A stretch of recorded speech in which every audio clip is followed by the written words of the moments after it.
Brilliant. Hi, everybody. Thank you so much for joining us for today's Local Authority Network workshop on engaging schools on climate action. I can see people arriving slowly, but I think we'll make a prompt start just in the idea of time. We've got some absolutely brilliant speakers for you today. We've got Bobby Brady, who's a sustainability consultant from Blue Marble, who is going to be talking us through the Sustainability Support Hub for Education, an online tool, and also the Climate Action Planning tool, which is also online. Unfortunately, Bobby will have to drop off pretty quickly after her presentation. So if you do have any quick questions for her, we'll try and answer them. Otherwise, I will be in the breakout room and I understand the tool and the platform really, really well. So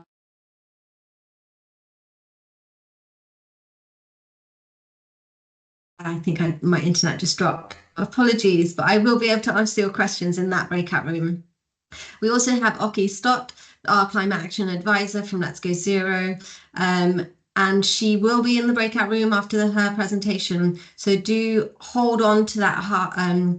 At sort of 12:30, we'll go into breakout rooms where you will have a lot more time to talk freely, ask questions. The presentations will be recorded, but as soon as we head out into breakout rooms, they won't be recorded. So I'm just going to hand over to Alison, my colleague, who is just going to briefly introduce the Let's Go Zero campaign before we move on to our presentations. Thanks, Suzanne. So for those of you who don't know about us, the Let's Go Zero campaign is the national campaign for all schools, colleges and nurseries to be zero carbon by 2030.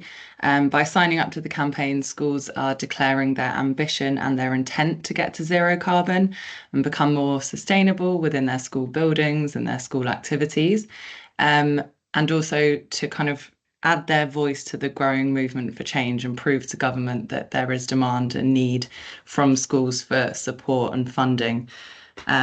We now have over 5,500 educational settings signed up to the campaign, which is really amazing. So we not only, we don't work alone. We have a very collaborative approach. Let's Go Zero is run by Ashton, but we're part of a coalition of 19 other sustainability organisations, including WWF, Fair Trade, Eco Schools. You can see them all on the slide there. We also partnered with other organisations, including the National Education Nature Park, the Climate Ambassadors and the Sustainability Support for Education Hub, all run by the Department for Education, amongst lots of others. So by signing up to the campaign, you can access a lot of support, whether that's through our monthly newsletters. We signpost to other organisations that can help you, give out guidance. We run competitions, we do webinars on various topics to help your school become more sustainable. We have a lot of free resources, lesson plans, workshops, and our climate action advisors, which is a network of advisors based throughout England. You'll hear more about those from Oki in a bit. And so we work with the Department for Education, and I just wanted to highlight the Department for Education Sustainability and Climate Change Strategy, which was released in 2022. And the two kind of key points that relate to schools are that every school must have a sustainability lead and a climate action plan in place by 2025. So Let's Go Zero is kind of here to help you hit these targets, particularly the help that the climate action advisors offer you, which you will hear more about shortly. So I would now like to hand over to Bobby, sustainability consultant at Blue Marble. Thanks, Bobby. Thanks, Alison. Hi, everyone. As they mentioned, I am a sustainability consultant. I work for an organisation called Blue Marble, and I, for the last year, have been working on a DfE funded project, which Alison mentioned, called Sustainability Support for Education. Similarly, in the last 6 months, I've also been working with Let's Go Zero on something called the Net Zero Accelerator Pathfinder programme, and this is something where we work with a cohort of 25 schools to help them take action on sustainability and implement various different decarbonisation interventions. And as part of that, we have built something called a climate action plan tool. So today I'm going to take you through not only the sustainability support for education hub, we're also going to take you through the free climate action plan tool that you can use to, or settings can use to help create their climate action plans. So first things first, you may or may not be familiar with this, but the Sustainability Support Hub has now been live since May 2024. And I'm going to take you through a little bit of how it works and how you can use it with settings to essentially look for actions to start or make progress on sustainability across the DfE's 4 pillars of decarbonisation and energy efficiency, biodiversity and green infrastructure, climate adaptation and resilience, and climate education, green skills and careers. So when you come to the site for the first time, you'll need to register. It's very quick and easy, it takes 2 seconds. And once you do that, you'll be kind of directed to explore the site. And there's 2 kind of pathways with which you can do this. You can go on a bit of a sustainability journey. And what we mean by that is that it's kind of a set journey of curated actions from a really kind of low maturity of where you might not have done anything yet, or you're not sure how to get started, all the way through to kind of really advanced actions and where you're really mature in your sustainability journey and you're really kind of reaching net zero towards that goal. The other journey you can take is more of a topic-based one. So for example, if a school wanted to focus on different topic areas by year, you might say, my school wants to focus on procurement and energy this year. So you'd be able to explore the different actions and resources that will help you take those actions by taking the topic-based approach. So I'm going to show you kind of how they both work. The sustainability journey, let's assume I'm from a school and I don't know how to get started. I don't know what I've done and I don't know what I need to do next. So if we have a little look at this stage, you'll see that it takes you through to kind of groups of actions called aims. So get ready to start your sustainability journey, for example. This is the first aim in your kind of journey, and you'll see that there's 5 actions here that you'll need to complete. So you can click on this aim. You can get a little bit of information about what that aim is and the different actions that it includes. And for instance, if I wanted to create a sustainability working group, this is the first one here, I could click on the action, read a little bit about what that entails and the benefits of doing it, and then take a look at the resources that have been identified to help you complete that action. And the resources that are hosted through the service, they are publicly available resources that have been quality assured by a team of sustainability experts and also in conjunction with the United Learning Trust as well. So that's kind of one way of doing it. The other way, if I go back a step and take you through back to the topics, let's pretend that my school is really interested in biodiversity. And for this year, I can click on the topic of biodiversity and I can see all of the actions that I can take in this space, and I can start to filter them. So let's say I create a setting profile. I work across multiple schools. In this instance, you can see that I can filter by the schools and the specific characteristics that I've added to my profile to make these actions more relevant to my setting. You can also filter by setting type. So if I'm early years, I could filter by early years if I'm a secondary school, so on and so forth. So again, making sure that it's really specific to the unique characteristics of the person interrogating the site. And then also things like cost and time as well. So you'll have little indicators on each of the actions that tell you whether it's low cost, what type of action it is, if it's something that needs to be done in the longer term, or something that you'll need to keep coming back to. So once you kind of familiarize yourself with the site, you're then able to start to create something called a list. And the way that you can do that is you can use the save to list function. So I might like the look of this one. I can click save to list and I can create a new list.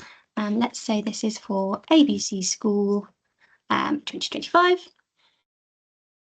Create that like so. And then I can go through and I can add this to my new list that I've just created and any others that I'd previously created as well. So you can continue to use the site in that way and start to curate a list of actions that you're interested in including in your climate action plan. So I'll quickly go back onto the setting the groundwork and add a couple from here as well, just so you can see that it works for both. So use the star function and again, look for my little list ABC, and then I can click a couple of those. There we go, click done. So you'll see that it's told me that I've added it to a couple of different actions there. Once I've created my list of actions, I then can go to the save function at the top, and you'll see these are all the lists I've created previously, and this is the list that we've just created now on the demo. And here are my 3 actions that I'm interested in. And then I can go ahead and I can download this list by clicking the download function. So that's going to save it to my downloads folder on my laptop or computer. And then what I can do is I can go to the Climate Action Plan tool, and I can use that list to create my school's climate action plan. So switching over then to the Climate Action Plan tool, this is what the home screen looks like. You'll be asked to sign up. Again, really quick and easy. You just need to put your email address in and it will send you a secure login link to your email. It's as simple as that. Once you've done that and you click on the link in your email, it's going to take you through to basically a bit of a home page. You'll see here that these are some of the plans that we've been working on through the Net Zero Accelerator project with Let's Go Zero. But for you, it will just basically be a blank screen and it will ask you to create your setting. So if you click on Create Setting, you can then fill in some key information. So let's pretend I'm from a standalone setting. My setting name is ABC School. And also my postcode as well, just for the purpose of the demo, we'll put that in. Everything else is optional. It's all aligned to the Let's Go Zero process as well. So this is information that the advisors would collect as part of their engagement with you. But if you don't know some of this information right now, you can come back and you can add it later as well. Once you click Continue, it's going to ask you to create your climate action plan. So the way that you can do this is you can click Choose File. I'm going to import one that I prepared earlier. So here's my plan. And then all you need to do is click Upload.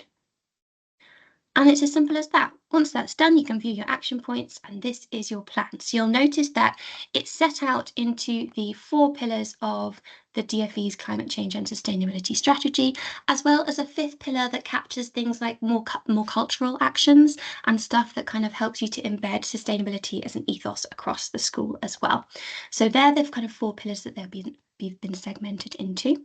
What you will need to do then as a school is add some key information. So if you click on your actions, you can start to kind of update progress against them. So for example, I could put in this is Suzanne's action and she is on track, and I can put some start and end dates in here like so. Pretend it's that one, and also kind of how easy that we perceive this to be, because that's going to help us prioritize which actions we might want to take first. Everything else is optional. I'll go back into it, but just so you can see how the way it updates, you'll see your start and end date, you'll see your kind of key stakeholders or owners of the action, and also the status.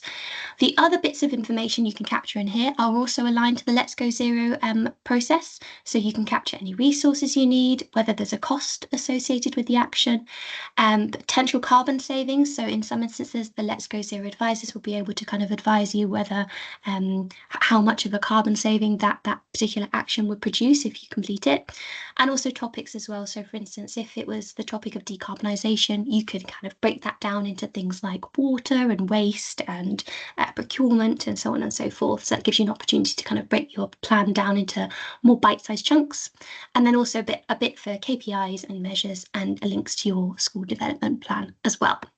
So that's how you can use it. I'm just going to take you to a couple of example plans that we've already created for both NZAP and kind of other schools. So this is a demonstration one for you. I'll show you this one. And you can see that once the plan is filled in completely, if I expand all of them, you'll see that anything that's not completed is kind of captured in its own section. This is just so that you can refer back to it, but it doesn't get in the way of focusing on actions that are still open.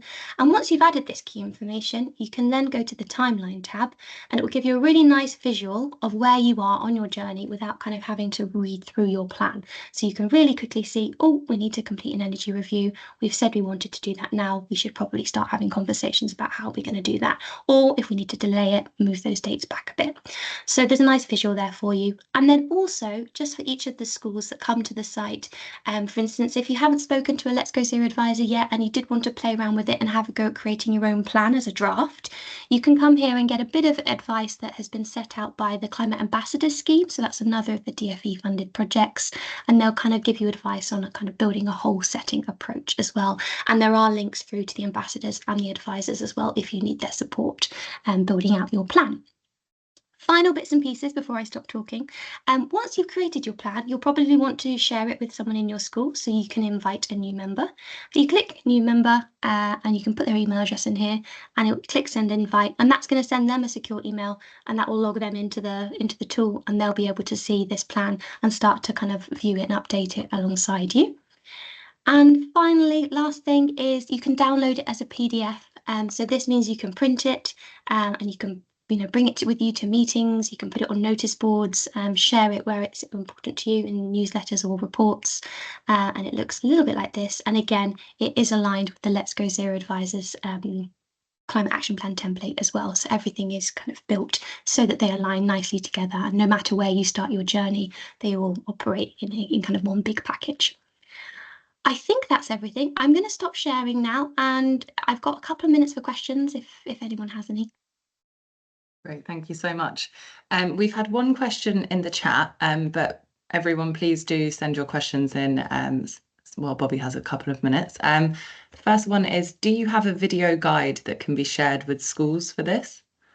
I believe we do. I think we've actually previously recorded, Suzanne, correct me if I'm wrong, a video on how to use the tools, both the hub and the climate action plan tool. What we could do is we could probably kind of condense that down into a nice pithy bite-sized video for you and share that. So we'll have to go away and do it, but absolutely, that's not a problem. That would be great, thank you. Any other questions for Bobby before she has to drop off? No, there will also be a chance to ask questions in the breakout room with Suzanne. So thank you so much, Bobby. That's really, really helpful and interesting. Thanks all. Take care. So I will now pass over to Oki. Oki is one of our Let's Go Zero climate action advisors. So over to you, Oki. Thanks, Alison. Really nice to be here, and thanks for sparing the time to come and be with us today. I'm Oki Stott. I'm a climate action advisor, as Alison said. I have a background in secondary teaching, and also as a sustainability lead within a secondary school for a long time. But over the last year, I've been working with Let's Go Zero in Ashton as a climate action advisor, and it's been really a kind of a fascinating year working with lots and lots of different schools. And so I'm going to kind of cover a couple of areas today, and those areas are to give a little bit more detail on what climate action advisors do with individual schools, and how our process works and how we engage those schools. But also then I'm going to talk a little bit about relationships with local authorities that we already have and ways that we have worked together, just to give some kind of examples of how we work at perhaps that slightly more strategic level as well. And then it'll be really, really interesting, I'm hoping, in the breakout groups, that if we can hear a little bit more from you about your experiences and any ways that you think it would be good kind of to collaborate in terms of working with schools. So to start off with, a little bit more about climate action advisors. So the slightly cheesy picture on the screen is just a few of the climate action advisors. There's 32 of us across England, and the picture on the screen is just a few of the London and East of England advisors. Essentially we work with schools, and our kind of main goal is that we are helping schools on their journey to become zero carbon. And our work is free, and we support schools in whatever way they need and whatever way works for them best. And obviously we're supporting them meeting that expectation that was mentioned earlier about the fact that the DfE is wanting schools to have a climate action plan and sustainability lead in place by 2025, and they've sort of clarified that to be autumn, so that schools have a plan ready to get working on from the autumn of this year. So we help schools do that. We don't only focus on the kind of decarbonisation side of things. We work with schools in lots and lots of different ways, and you can see on the slide some of those ways that we work with schools. So we provide advice, support and signposting to all the different organisations that we are a coalition with, and we also can do audits for schools, so we can go into schools and support them, for example, working on perhaps where they might not be as energy efficient as they could be, or we can go around and look at think about ways to create more biodiverse sites or things like that, and that so we can audit them either kind of in person by going to the schools and meeting the different stakeholders, or we can do that sort of remotely as well. And key stakeholders who we'd meet would be people like the site managers and finance team, and people that kind of, so again, like picking up on this whole school approach, which we found is a really effective way of engaging is schools with climate action. We also do sustainability reports as part of those kind of audits, and those reports would kind of set out where schools are at the moment and then give some suggested actions for schools to go away and think about and then turn into the climate action plan.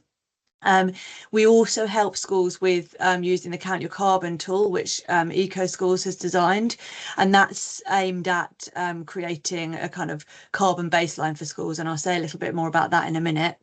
And then our main kind of one of our key focuses of like helping schools create climate action plans, and again I'll say a little bit more about that in a minute, a bit more detail about how that works. But other things that we do with schools, we signpost funding and grants, and we also signpost curriculum and curriculum linked resources. And one of the roles that we see for ourselves is to help schools with the kind of overload of resources and organisations that exist. And because that can sometimes be very, very overwhelming. And when we try and like help them find the most appropriate organisations for their context or the most appropriate resources for their context. We also can help with things like putting together case studies, and we've got a series of Let's Go guides that we can support schools with, and we link them up with local and national initiatives, some of which we run ourselves, but obviously we also signpost them to other national initiatives that our collaboration organisations work with. So lots of different things and different ways that we work with schools and trusts across the country.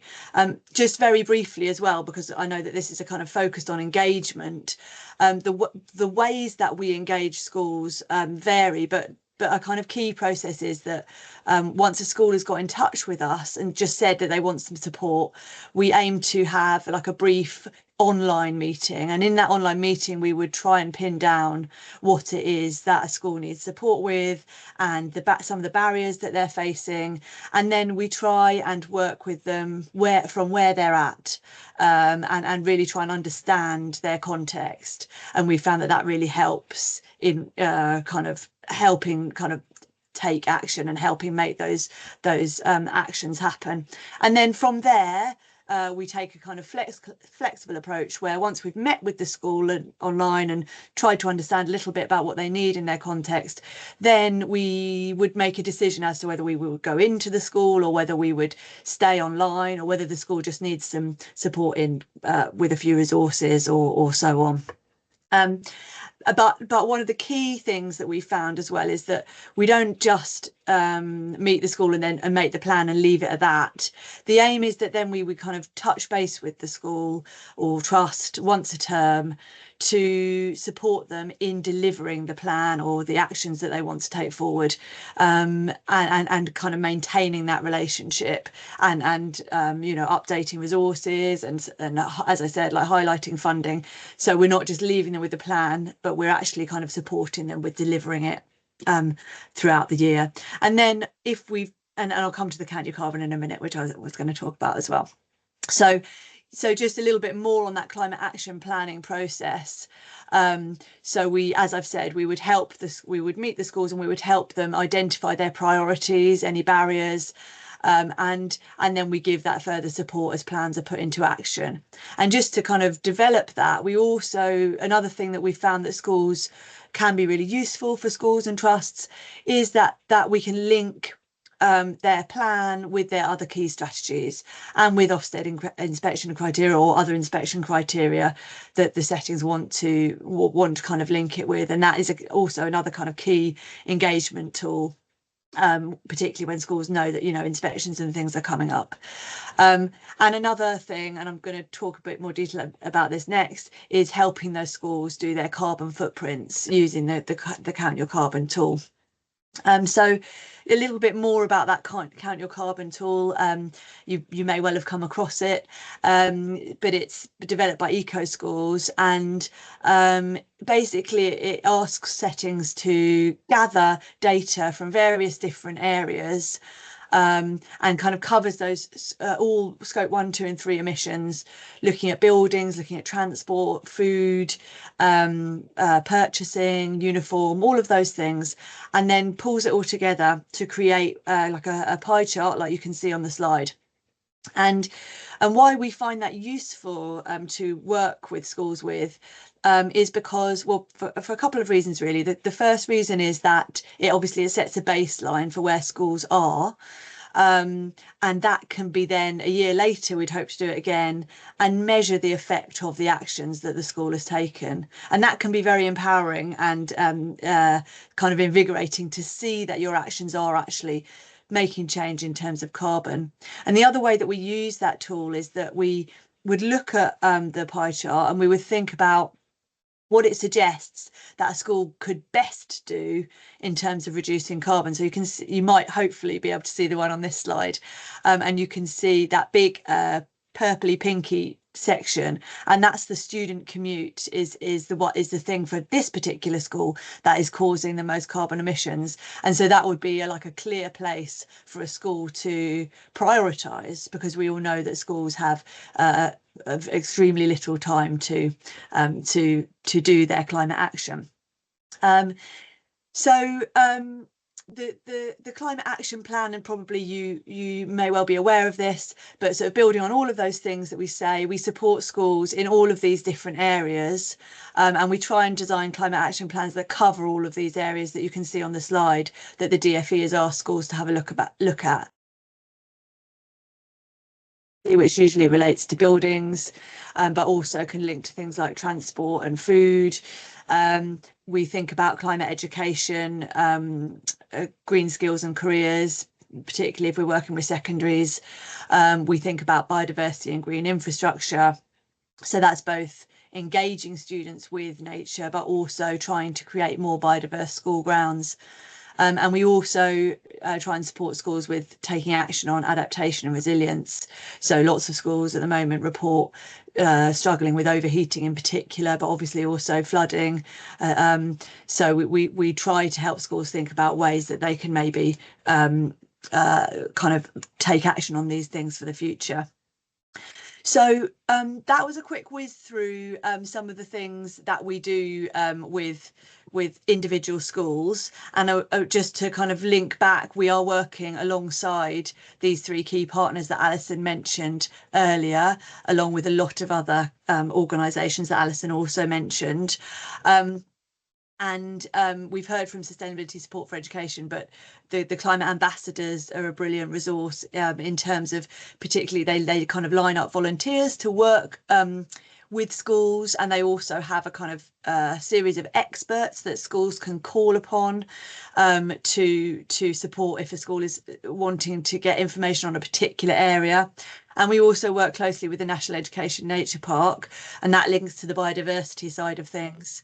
And their aim is to inspire learner engagement and connection to nature, as well as creating a map of all the school grounds and mapping the biodiversity across all the school grounds in England. So yeah, as I said, we work with those organisations very closely. I'm kind of aware of time, but I am going to just spend a few more minutes thinking about specific ways that we not only work with schools, but have also worked in partnership with local authorities, and be really interested to hear some of your ideas on this a bit later as well. So essentially, we've worked alongside lots of different local authorities across England, and we work in lots of different ways, some of which are on the slide there. We signpost things that councils are doing to the schools that we work with, and vice versa. So councils can signpost our support, and that's one way for schools to get additional kind of help. We can adapt climate action plans to reflect and align with councils' climate change or sustainability targets, if that is relevant for you. We can provide, as I've talked through in detail, the tailored and in-depth support for any schools that you identify to need particular help or particular support. We've done things like share best practice and common challenges of schools across a particular area via webinars and workshops, and we've given talks and workshops and attended council events to discuss the work we do, but also to kind of advise on various different other areas of sustainability. And as we mentioned earlier, there's a council newsletter and all the kind of webinars that that Suzanne and Alison put together as well. So those are some of the ways. I thought it might be a bit clearer if I just talk through a couple of local authorities that I've worked with a little bit more closely, as well as kind of examples. Just to say, apologies, I know that we're from across England on this call, but the ones that I was going to talk about are London based because I'm London based, so I wanted to talk from my personal experience. And I'm not sure if anyone from Southwark is here, but hello if you are. So I've been working recently with Southwark Council, and one thing that was a really lovely experience for me, but they did a launch of their climate action planning tool, a brilliant planning tool that they've put together, and they had a kind of workshop assembly for students from across a range of Southwark schools, and I helped run that assembly and workshop, and I've also presented at the Southwark Schools Network kind of webinar as well, and as a result of that, some Southwark schools got in touch with me, and I'm working a bit more intensively with them to create climate action plans. But also we kind of use our networks to promote the things that Southwark Council has been doing and vice versa. So, for example, the Community Energy Fund that Southwark Council has at the moment, we've been able to share that with the Charter Schools Educational Trust and kind of make those links and hopefully sort of promote each other's work and really help work together to take action. We also kind of act as a link between different organisations. So Let's Go Zero is also working at the moment with Southwark Diocese, and so we can kind of link up the work that local authorities are doing with the work the dioceses are doing, because Southwark Diocese covers more than just Southwark Council, and we can kind of make those links and again kind of promote these collaborations so that we can support the schools in the best way that we possibly can. We've also worked with Lewisham Council, and hello if anyone from Lewisham is here, who've already got a brilliant, well-established climate network, and I attended that, and they were able to offer Let's Go Zero as a resource, and we used, and in this case, we used some of Let's Go Zero Ashton's kind of publicity networks, and we got one of the Lewisham schools on Newsround, and that was really fun and great. Publicity for everybody, and also sort of building on some of the things that Lewisham Council is doing brilliant work supporting schools with decarbonisation, and we then also helped a school kind of build on that by linking them to another organisation, the Greater South East Net Zero Hub. So it's those kind of collaborations and links that we really enjoy working with. Couple more things and I'm almost done. We've worked with Lambeth on a social action event where young people came together, and that's was a very, very engaging day to create climate action campaigns. We've worked with Ealing to help particular council initiative called the Ealing Sustainability Managers, and we've helped them develop kind of action plans and given them advice. And we've highlighted particular council initiatives like Newham's Healthy School Streets, and all of those kind of things. So lots of different ways, but I would be really interested to hear some of your thoughts on this as well. That's just the link if a school wanted to sign up, but I think we're going to move straight on now to the breakout rooms, and I think Suzanne or Alison is going to just set that up for us. So thanks very much for listening, and I'm looking forward to talking with some of you in a minute.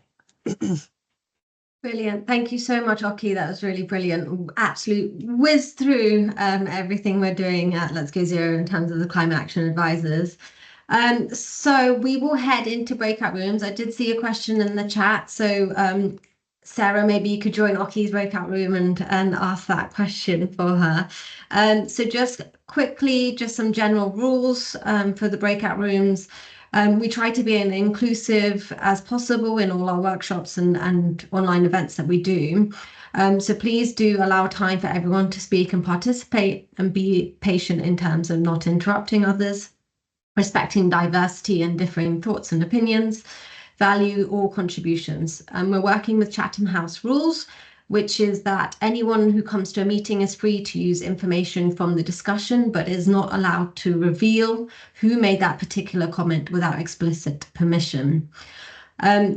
So please do be mindful and allow time for everybody to contribute and ask questions. I'm now going to try to open breakout rooms. Please bear with us, because it's a new feature of Teams where you should be able to select the room you want to go into. So Oki will be in the Let's Go Zero Climate Action Advisor room. I will be in the online climate action planning tool room. So if you have any questions about Bobby's presentation, I'll be able to answer them. In our general networking room, if you have sort of questions about this topic in particular, about our advisors program or the climate action planning, please do go into that room, but also just generally how to support schools in taking climate action. So Matthew and William will be in that room to support you. If you have any problems at all, Alison will be staying in the main room to support you through moving in and out of each rooms. You can come back to the main room at any point.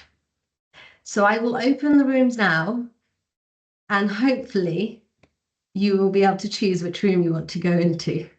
Fingers crossed. If that doesn't work, I can assign people from what you picked in your registration.